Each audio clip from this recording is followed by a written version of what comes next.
Good morning. Welcome to my bisdak vlog.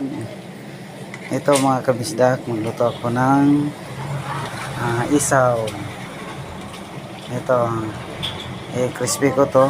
Pwede siyang gawing pulutan. Pwede ring gawing pangulam, mga kabisdak. Ito, tingnan mo. Napakasarap yan pag na-crispy na to. Yan.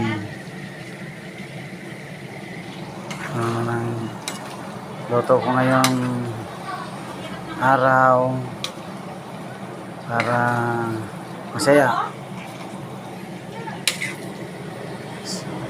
Sana mapanood nyo at like and share this my vlog, mga kabisdak. Thank you and thank you very much sa may new vlog ko ngayong araw na to.